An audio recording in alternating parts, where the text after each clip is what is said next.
il avait braqué un pistolet sur lui. Menacé par Alain Delon, Alain Fabien avait pris une décision radicale. À la fin de sa vie, Alain Delon était devenu paranoïaque, comme le dépeignent les journalistes Laurence Piot et François Vignol dans leur livre Les derniers jours du samouraï. Alain Fabien Delon révèle que son père l'avait même menacé avec son arme. Les révélations pleuvent concernant Alain Delon. Dans le livre Les derniers jours du samouraï, écrit par les journalistes Laurence Piot et François Vignol, un portrait au vitriol de l'immense acteur français est brossé.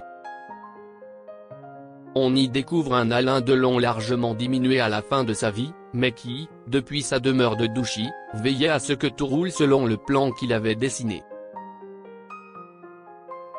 Raison pour laquelle son chat, qu'il avait déposé dans son congélateur il y a plusieurs années, repose à ses côtés dans son cercueil. C'est là que j'ai mis la dépouille de Poupousse, le chat, à côté de lui. Parce que sa dernière volonté était que son chat y soit, a confirmé Alain Fabien Delon aux journalistes, comme l'a rapporté Paris Match. En véritable patriarche, Alain Delon n'avait jamais caché sa préférence pour sa fille Anouchka, au détriment d'Anthony et d'Alain Fabien. Une situation qui l'a même conduit à signer un second testament, comme révélé par nos confrères. Pourquoi Alain Delon dormait-il avec un pistolet sous son oreiller?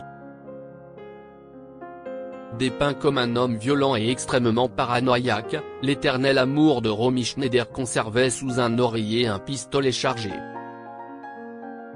Lorsqu'Alain Fabien l'avait découvert, il avait retiré les balles avant que son frère n'intervienne pour les replacer. « Ne t'inquiète pas, il ne va pas se tuer », lui avait-il dit.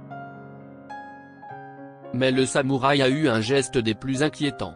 Un soir, alors qu'Alain Fabien revenait avec un garde du corps après être sorti pour acheter un kebab, Alain Delon avait braqué un pistolet sur lui à son retour.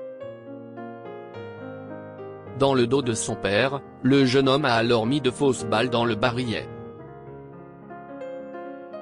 Jusqu'à la fin, il pensait sincèrement que l'arme avec laquelle il dormait était chargée, a révélé celui qui est récemment devenu papa. Héritage d'Alain Delon, quelles sommes vont toucher Anthony, Anouchka et Alain Fabien? Selon le second testament signé par l'acteur, Anouchka Delon est désormais sa seule héritière morale. Elle seule aura le dernier mot concernant l'utilisation de l'image, le nom et les œuvres de son père. Une fois que les frais de succession seront réglés, estimés à 23 millions d'euros, il restera environ une trentaine de millions d'euros à partager entre la fratrie.